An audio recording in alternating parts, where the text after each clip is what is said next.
Welcome to the Viking Age podcast. It's the official podcast of thevikingage.com. My name is Chris Schad. I write for Fansided and Zone Coverage. My guest, Lindsey Young, we'll introduce her in just a minute, but we do this right here on the Viking Age YouTube channel. We're also in podcast form on Apple and Spotify the very next day. But however you consume us, make sure you like, comment, share, and subscribe so you never miss an episode and we can spread the word to the masses. Now, I already spoiled it. Sometimes I leave Adam's name in the outline, and then I realize Adam's not here, and I was like, and we do this yeah. So as you can see, today's guest, she is a writer and editor at Vikings.com, and her name is Lindsey Young. How have you been, Lindsey? Welcome back to the show. Thank you. I always love joining you guys. I have been good. I actually was down in Mankato today. I spoke at a class on campus, and it was really fun just going down to Mankato and kind of the nostalgia of it from being down at training camp. I hadn't been back since 2017. So it was fun. So it's a good day to do this because I felt it was fun to revisit the Viking training camp memories and then come back and chat with you.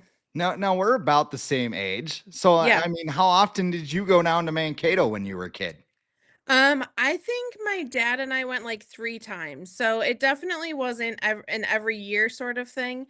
And we waited till I think I was 12 or 13 the first time I went. So I never went when I was really young. But I can definitely remember going down with my dad and trying to get autographs, and I really enjoyed watching practice because growing up we did not go to Vikings games. It was just too expensive to go as a family. We would go to Twins games. So I loved going to the Dome, but we had never gone to Vikings games. So going to training camp always felt really cool to watch the practices and stuff. And so then when I ended up working for the team and covering training camps in Mankato, that felt really special, having done that, as a kid with my dad.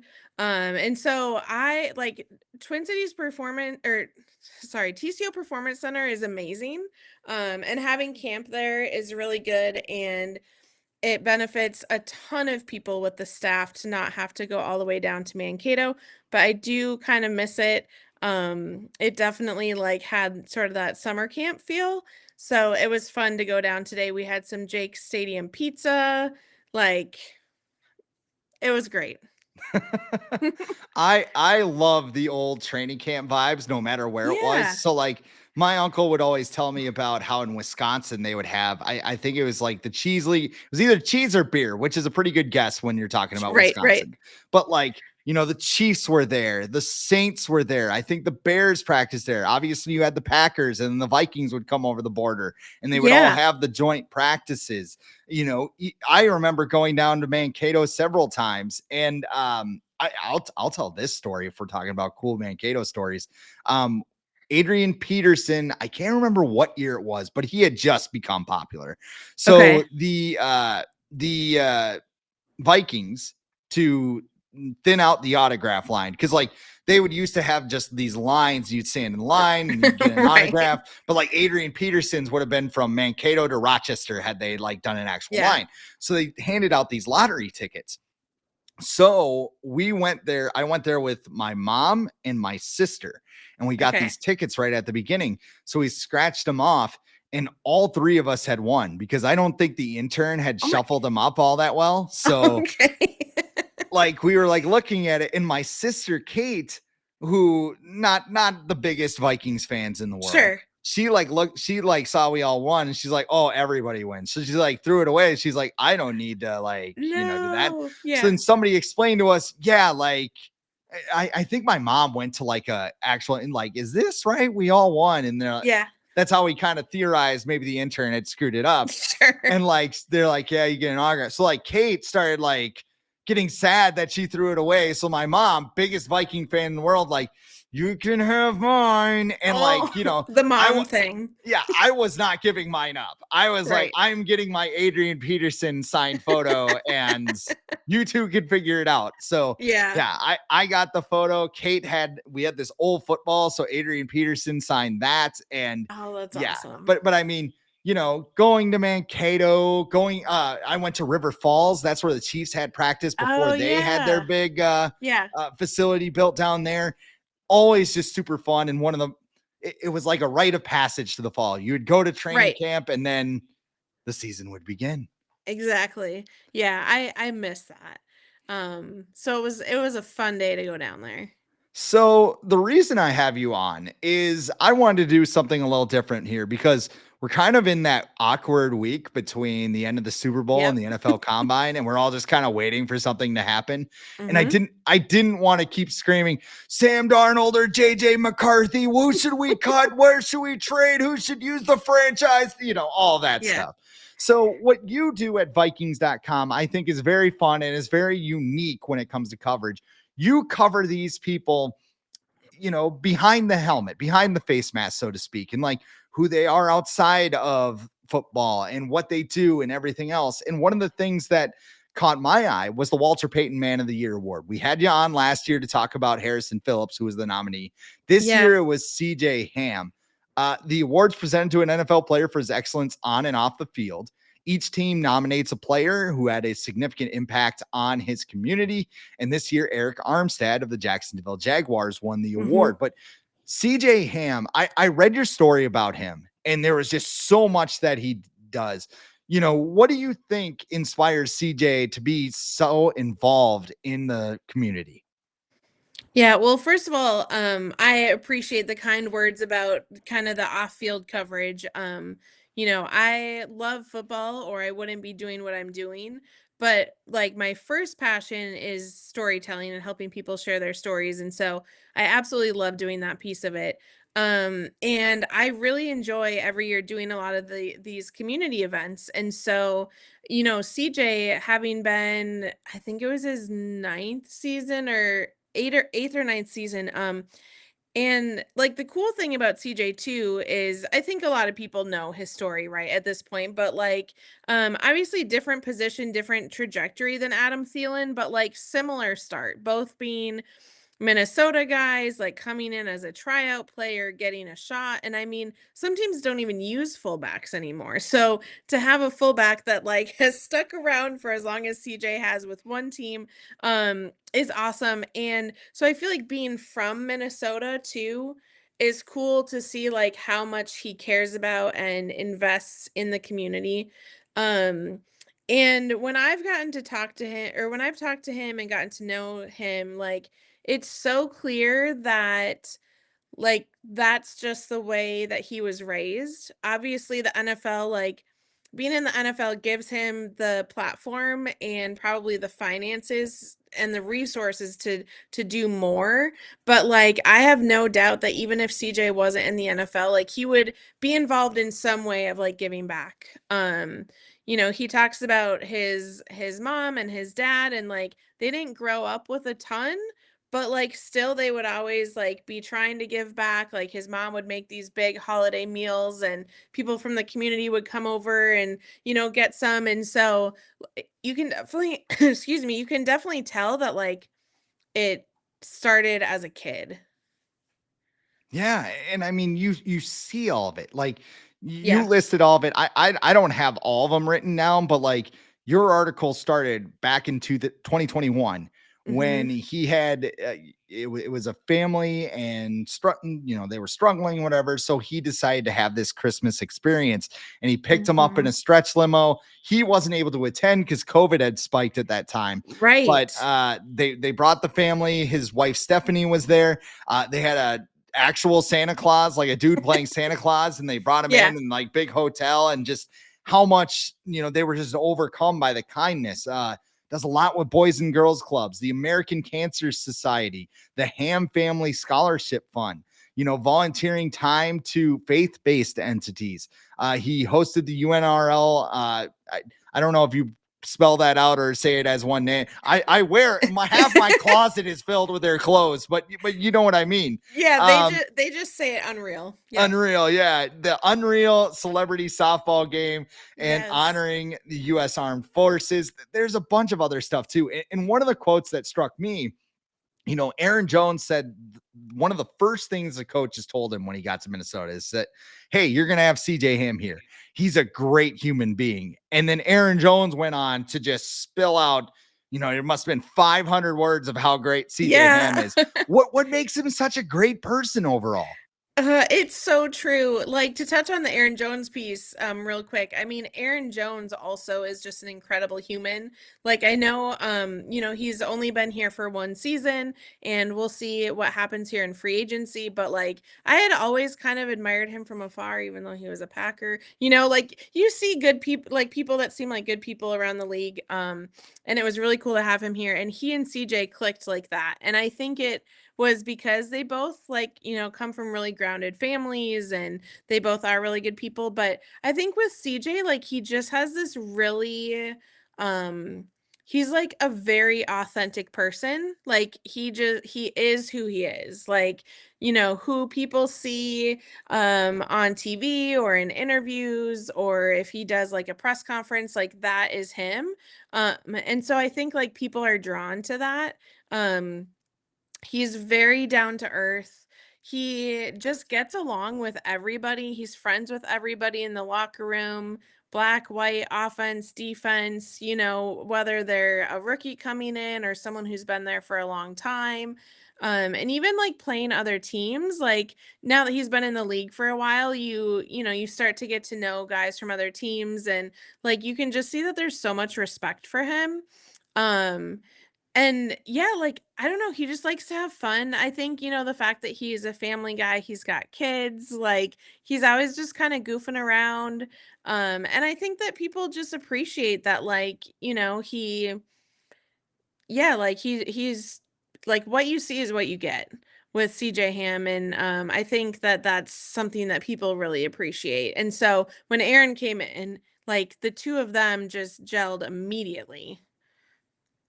Yeah, I mean, Aaron Jones has been such a positive influence. I Yeah. tell this story on the podcast frequently, but when I went down to Royal Rumble last year, we were with a friend who is a Packer fan, and all of a Okay. sudden, like we're walking into the stadium for Royal Rumble, and he looks over and he goes, "That's Aaron Jones," and he just darts right over to go say hi to him, and like me being the Viking, I'm like, I don't care, whatever. Yeah. And then Yeah. he signed with the Vikings a couple years later. I'm like, I wish I had a time machine, go back and meet Aaron Jones. That would have been Right? great. But CJ, man of the year, all the work in the community. Like you kind of answered this a little bit, but what's it been like to cover him? It's been so fun to cover him, and for multiple reasons. It's been really cool to just see the way that he has. I would say, like, when I first started covering him, he was definitely more introverted. Like, he's always been very kind and friendly, but was a little bit more quiet. And, like, just, after the first few years, I feel like he really kind of like came out of that shell. He really started getting involved in like many, many different causes, and it's cool to see just like the energy that he has behind that. He definitely is somebody that just is always respectful and kind. And, like whether I am at a community event with him at the Boys and Girls Club, or whether the team just had like a tough loss and you need to talk to somebody about that loss and like see how things went, like he's always so gracious. And it's not just with me. Like I know that all of the media that cover the team in the Twin Cities beat, like they would agree. Like he is always gracious, he's always willing to take the time and to chat. And I think because he gets to know you as a person as well.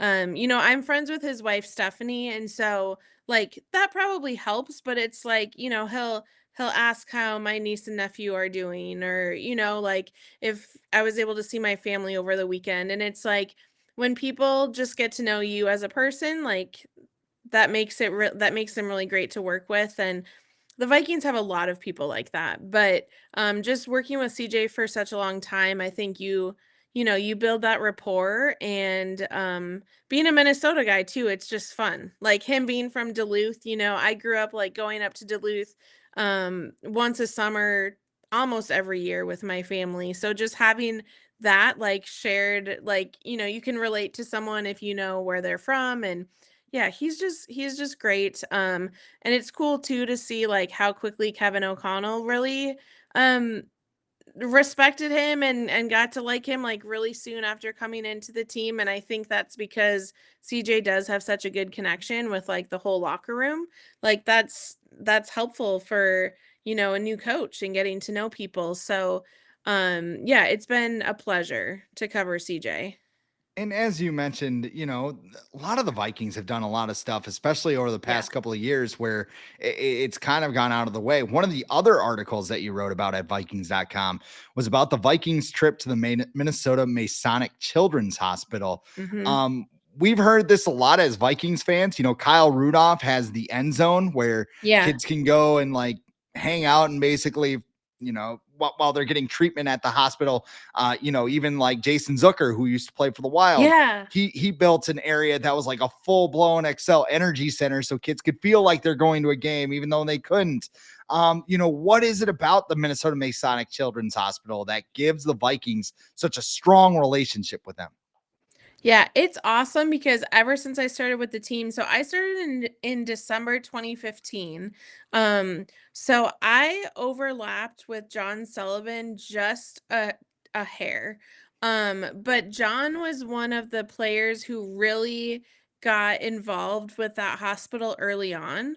And he almost made it such a way that, like, he kind of passed the baton to Rudy, and it just kind of, like, it became, I guess, kind of a tradition.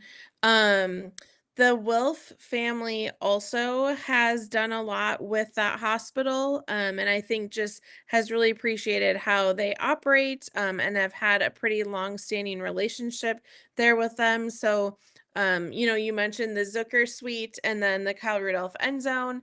Adam Thielen has an area up on the mental health unit.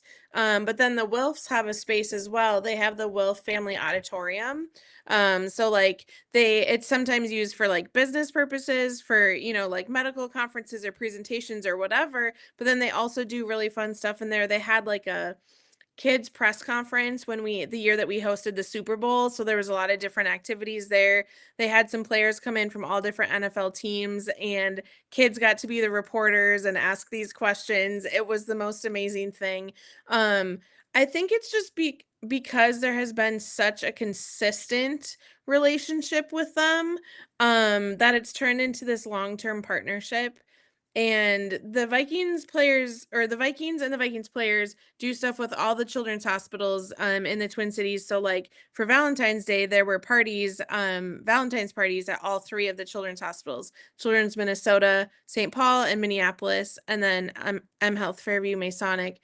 But yeah, I think just like Kyle Rudolph having his end zone there, and like there's such a strong Vikings presence, like, when you go into the hospital, like, whether you're there for a day, extended stay, like, you see the end zone, you see the auditorium, you see the Zucker, branding and the Minnesota Wild stuff, and it just has this, like, strong community feel, which is really cool. The staff there are incredible, and, like, staff and kids just light up when, even if it's just Viking staff coming, like, just to kinda see representatives from the organization there is really cool. My sister actually works at that hospital, and Okay. she sent me a text. She goes, "I basically lived there, and the Vikings came through the day I had off." So like she was No. just like Yeah. unreal. But JJ McCarthy, Blake Cashman, Mekhi Becton, and Xavier Scott all went to the Minnesota Masonic Children's Hospital with their Valentines on Valentine's Day. You wrote a great article about it at Vikings.com. I guess two questions for you here. What was the one thing that stood out to you? And what do you think is the value of having a culture that does things like this? Yeah. Really quickly, because I do this all the time, but you said Mekhi Becton, it's Mekhi Blackman. Oh no. I do Wow. it all the time because your brain, like, automatically goes there. You know, Mekhi Blackman. what's funny too is so there's a wrestler called Malachi Black, and Oh last week, gosh. Adam was talking, and I thought he said Malachi Blackman, and I'm like, no, it's the names are too Ooh, too much okay. intertwining. So it's We very we easy cannot have to Mekhi Becton sign here. Like, just yes, go I somewhere else. right. I just needed to like clarify that. Hey, Tater, we've got the puppy here on high alert with the Amazon packages. But the thing that really stood out to me specifically about this last visit is, we're talking about Mekhi and with JJ. Both of them were injured all of last season. And so, they weren't on the field. Um they obviously with JJ McCarthy, like there's lots of fan support and people are very familiar with him. With Mekhi, obviously not being a quarterback, a little bit less, but you still have seen a lot of fan intrigue around him and support for him. So I thought it was really cool that it was so important to both of them, especially to be at the hospital, and to like go and meet kids and hang out with them and encourage them. um, that stood out to me because, none of these guys have to do that. And especially when you're looking at JJ and Mekhi, like they didn't even play last season. But it's still really important to them to like be invested in the community. And to the culture piece that you asked about, like I think that kind of goes hand in hand because I think it's really important to Kwesi and to Kevin to bring in players that are high character and that fit into this culture. But then I think too, like when young players come in, they see that right away. Like they see other players of all positions on offense and defense, like who are involved in the community. Like some guys kind of do a bunch of everything. Like there are some guys that like really latch on to a cause that's important to them. But I think it's just like it's this organic feel of the culture. Like I don't think that there's anybody forcing these guys to do hospital visits or to go, serve at a food shelf or something like that. It's just I think they come in and they see that it's just kind of part of the culture that older players enjoy doing it and like doing it. And so I think it just all kind of happens naturally, but it's really cool to see that. And I think it's why I enjoy covering that stuff so much. Like I have covered so many visits to the children's hospital. And like I think if you look at it the wrong way, like it could start to feel maybe monotonous, but like to me it's like every visit is different. Even with Kyle Rudolph, like, Rudy had done so many visits, but it's like, he's meeting different families or maybe it's the same family, but like he's really building that relationship with them. And it's so cool to see the kids get excited, the parents get excited. Like I think I had mentioned in the story that in one of the visits that we had, the actual patient was not in the room because he was getting a procedure done or he was with doctors. And so typically that would mean, you might not stop at that room to visit. But we had heard that his family members were big Vikings fans. And, obviously they're in the hospital with this child and they had gotten some not very good news. And to me, like it was obviously a very sad situation, but it really touched my heart the way that Mekhi like so quickly and like comfortably embraced, I believe it was the grandmother. Um and it was like he didn't even have to say anything. He was just offering comfort. And I thought that was really cool that it came so naturally to someone, especially who's so young. It could have maybe been like an awkward or an uncomfortable situation because people are emotional, you don't know who these people are. And he just was so quick to like reach out and offer comfort. And, obviously the NFL is a business. Like we want the Vikings to win. We want them to one day have a Lombardi. It's important to have the right players on your team and to have the talented players on your team. But it also is really cool to see like how many of these guys are also just good people and like have, good hearts. So that's why, highlighting these things is so important to me. And I appreciate that people do pay attention to it and, get to see who these guys are away from the football field. Yeah, two of the things that I saw that I liked in the article. It was with Mekhi Blackman. I got it right Yeah. this time. Yes. He walked into a room and, the kid was super nervous and whatever. And Yeah. he's like, hey, I'm nervous too, man. Like, just make him feel comfortable. And next thing you know, they're playing Minecraft on Yeah. the Nintendo Switch. JJ McCarthy, like, we're just seeing more and more of him in the community lately. Totally. He teamed up with a local influencer. I apologize. I don't have his name off the top of my head, but in your article, he said he stopped by a kid's room and his dad had a Packers sweatshirt on.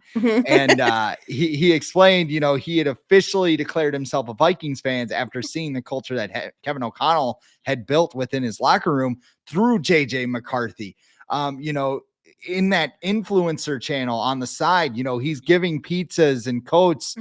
There was a new article that dropped today where he bought a whole bunch of tents and like heaters and like whatever when it got to 10 below outside. He met a diehard Lions fan when he was giving him a coat and like just had a conversation with him. Just like, I went to school in Michigan and whatever. And that sort of thing just seemed like a very normal human.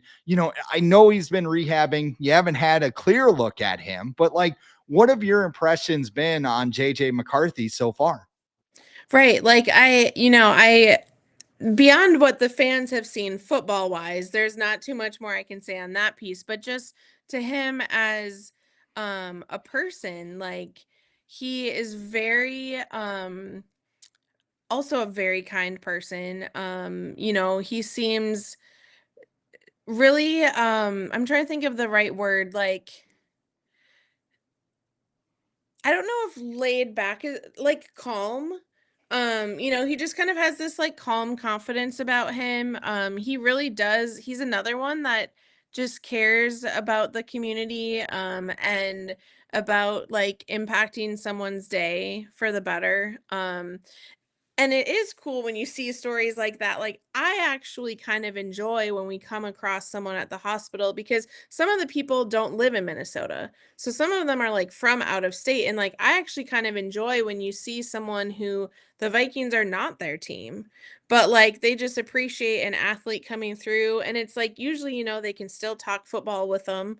Um, and like JJ is like that type of person where he's, easy to talk to, wants to make an impact on kids. Like you saw him even doing that when he was at Michigan, and so it's cool, to kind of repeat myself that the fact that he didn't play, he's been really focused on rehab and recovery, and that obviously takes time and energy, but it's still been important for him, especially now that the off season has started to like get out into the community.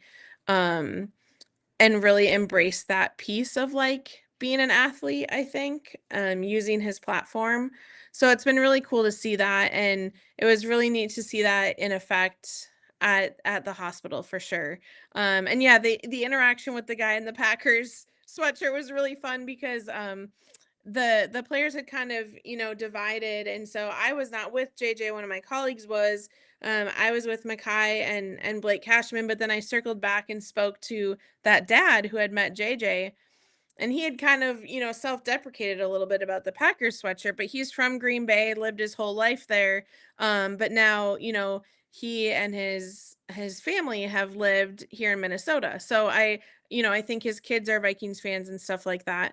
But yeah, he just talked about how big of an impact like Kevin O'Connell had made and just like how impressed he was with him. And so, he's kind of made the switch over, and it was cool to hear him like talk about that conversation with JJ and just, how encouraging JJ was for his son who's going through treatments. And yeah, he's another one of those, like the Vikings got like a good high character person for that locker room culture that we were talking about. And it's awesome. And we'll continue talking about that culture in just a little bit. But I got to shout out our friends at Underdog. Buckle up because it's not an underwriting, it's an adventure with me. But football season is over. You can still get in the game at Underdog Fantasy, though. This basketball season, when your favorite stars score buckets, you still have an opportunity to win money at Underdog. With their pick'em game, you can win up to 1,000 times your money just by choosing higher or lower on your favorite player's stats like points, assists, rebounds, or more. You can play with as little as $1, and millions of fans have already won billions of dollars making picks on Underdog. I've been playing for a few years. I love it when I'm sitting around watching a game. Maybe I like Anthony Edwards over on points. Maybe I like Matt Boldy with the higher to score 1 goal in a game. You can do all that stuff. Now that sports are coming back, it's an exciting time to get in the game at Underdog, and you can even play some basketball too if you'd like to. All you have to do is download the app, sign up with the promo code The Age, which is all one word as you see on the screen, and you unlock a special offer of $1,000 in bonus cash in a match when you make your first deposit. Join in on the fun when you sign up with the promo code The Age. Claim your special offer today and get up to $1,000 in bonus cash instantly upon your first deposit. You must be 18 plus, 19 plus in Alabama and Nebraska, 19 plus in Colorado for some games, 21 plus in Massachusetts and Arizona, and present in a state where Underdog Fantasy operates. Terms apply. Void in Colorado. If you are concerned with your play, call 1-800-GAMBLER or visit www.ncpgambling.org. In Arizona, call 1-800-NEXT-STEP or text NEXT STEP to 53342. And in New York, call the 24/7 Hope line at 1-877-8-HOPE-NY or text HOPE-NY to 467-369. All right, that wasn't bad. I've had much worse. I think I had one mistake in there, but that was good. That was yeah, good. I've stumbled a Rolled off the little bit tongue. worse. Exactly. All right. Almost hit the wrong tally there, but we've talked a lot about the culture, and I mean that's what this gets back to. Kevin O'Connell was the coach of the year for the NFL. Everything that we've talked about is kind of been a reflection of him. You've had a front row seat at how Kevin O'Connell has built this thing. What stands out to you about Kevin O'Connell and how he has built this culture really over the past 3 seasons? Yeah, I think both on and off the field, he has I know I keep using the word organically, but I think it's really key. Like he's organically garnered respect from all of the players that he has. And when I say off field and on field, like I think that they really, buy into his approach. One of the things this season that fans kept hearing and that players kept hearing, right, was that Coach O'Connell would say we got to go 1-0. And like, I mean, it's no secret that can feel very coach speak. It can feel very cliche, just in the, I think, sports industry in general. But with this team and with Coach O'Connell, like I think he really lives out what he's saying, and it was like, no, like this is a true mentality. Like we are going 1-0 this week, and then we'll move on to the next week. And he really talks about being where your feet are too. Another potentially cliche saying that like he really implements. And so, like, guys like I know TJ Hawkinson talked about it a few different times this season on, you hear that maybe once or twice to start with, and it's like, okay, yeah, go 1-0.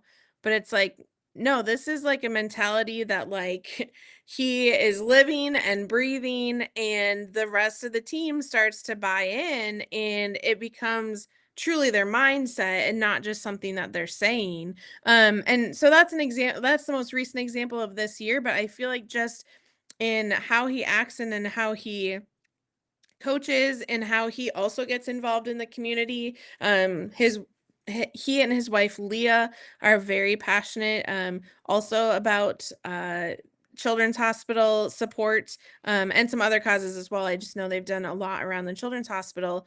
Like I think when you have a coach that you can see that they truly believe in what they're coaching, they truly believe in what they're asking of you, like I think it makes that easy to buy in and like walk in step with that. And it's cool to hear the players talk about him, like how much they respect him, how excited they are to play for him. Um, I think like 3 years in, especially with some of the guys who have been here that full time, you can just see like how that trust and that rapport and the leadership has just grown immensely. And it's been really fun to like see that from day one to now. Because obviously when I started, like this was the first head coaching change I had been through. Because when I started, like, Coach Zimmer was already he had been hired the previous season. Mm.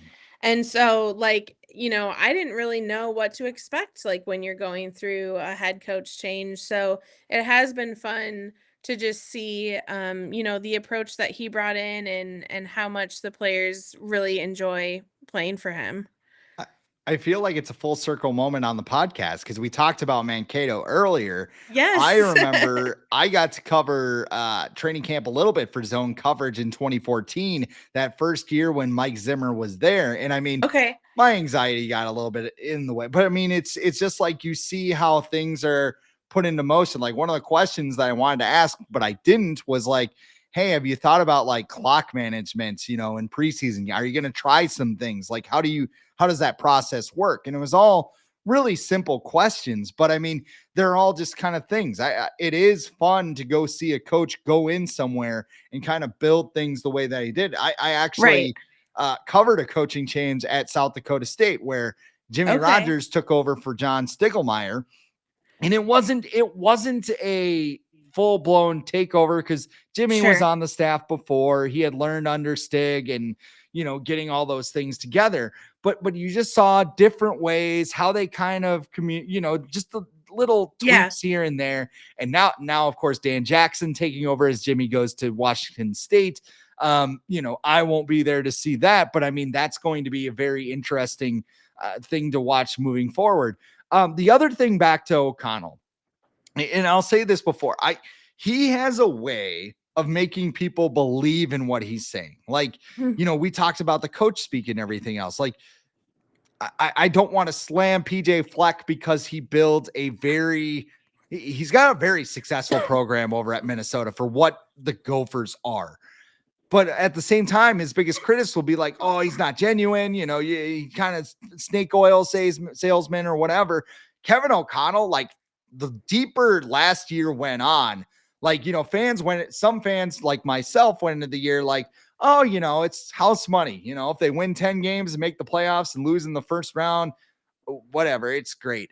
But like you got deeper into the season and you kept believing that fans were believing what he was saying. Like his post-game locker room speeches were drawing like millions of views. I don't even know if it hit 1 million, but it was getting pretty close up there. Like, fans just are gravitated towards this guy. And I think he's really captured the Vikings fan base, especially with the way that Mike Zimmer's tenure ended there. And I think that the future is really bright because you have a coach that can get people to buy in and move forward. And, it makes me you always have to be cautiously excited as a Vikings fan because the end is coming, but it makes me very excited to see what Kevin O'Connell can do next year and the year, just keep building on that. And I think that's why a lot of people were pretty happy when he got that contract extension. It was so cool to see him get the contract extension and then to see him get coach of the year because I think he just is so deserving of it, and it was really um I was really proud to see him earn those things because exactly that, he did earn them. And so I think to your point of, the fans getting excited and hearing the messaging that he's giving to the team and believing it is because I think it really is authentic. Like it really is how he feels about things and how like his philosophy. Um and like I do think that coming off of a season with 14 regular season wins when there were no expectations from outside critics going into it, to your point, like, and I think that's part of too, like, Sam Darnold, like, was really incredible this season, and I think a piece of that is just how much like team camaraderie and confidence and energy and like joint belief like there was and it was a really special season, and I know that we're obviously all really bummed that it ended when it did. But like for me, I will say like that for me, that doesn't take away from like the specialness of this past season and what they were able to accomplish. And for it to then kind of be capped with an extension for coach and for him getting the award at NFL Honors was really cool. And it's fun to see how excited the players were too for that, like to continue working with him for sure, but just also to see him, to see him get his flowers a little bit was really cool. So I was gonna go off the rails a little bit and ask for your top 5 Disney movies, but I know you want to catch the face off of USA Canada. Chris, you So can't cut me off when we're going to talk Disney movies. okay, you want to drop your top 5? Well, Yeah, let's. but So I'll introduce this properly here. I will okay. say Lindsay is a Disney super fan. This is probably the most excited you were about the thing. She's like, yeah, we're gonna talk Disney movies. That's right. CJ's great and all, but have you seen The Lion King? CJ's great, but The Lion King. Okay. All right. So what are your top 5 favorite Disney movies? Okay, the reason we have to do this segment is because I knew that you were going to ask me this, and it is very hard to decide. Okay. So there was But research into this. yeah, I I do I understand. I was trying to do you fit because you're like, I want to see the hockey, and like I'm like, okay. Let's I do do this. I do want to see the hockey game, but like let's finish this the right way. Um I did think about it a little bit, but I also didn't let myself think too hard because I'm like, you know what? Go with my gut. My top 5 Disney movies are, and I will say not necessarily in any order, although Okay. The Lion King will always be number 1. That is my top favorite. The other 4 would be Aladdin, Moana. I'm gonna throw in a more recent one. The Little Mermaid. And then it was really tough to land on number 5, but I'm going with Tangled, which Tangle. is Okay. kind of like a deep cut, I think, but I love Tangled. See, like I I suck And at I'm watching not movies including Pixar. not including okay. That's a whole nother. Yeah, that is a whole nother dimension. I agree. Yeah. Like the whole Disney movie thing in my mind is like animated, like the old school, Yes. like obviously Lion King's up there.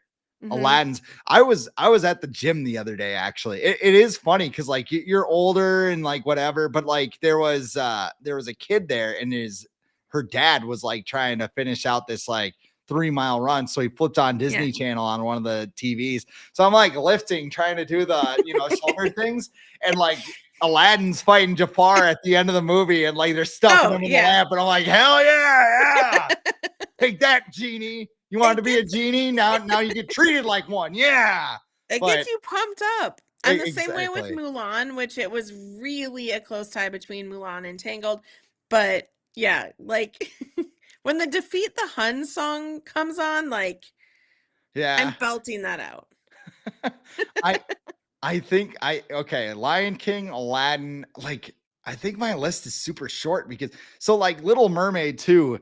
I loved that movie when I was a kid, but it had nothing to do with the movie. It had to do with the scene in the movie when Sebastian gets into the like he gets chased around the Yeah, thing I knew by you were gonna the say by the that. cook. And like I watched that thing over and over and over with a kid, and I loved it. I loved it so much that I brought it to school and I was like, we should watch The Little Mermaid. And the teacher's like, yeah, hell yeah. And because, but like all the little kids are like, you like The Little Mermaid? Well, I'm like, well, no, I just like the Yeah. crab running and everything. It's not out. So yeah, that Those that are my is top 5. that there we go. We got the answer. Lindsay's top 5 Disney Yep. movies. Before I let you go, I got one more question for you. What's going on at Vikings.com? Yeah, thank you for asking. We had a couple of fun features come out this week. We're right there. Like you said, we're in kind of that limbo period before the combine starts up next week. So we had some fun features this week. I will mention 2 of them. We have a really cool Vikings fan. Her name is Ellen.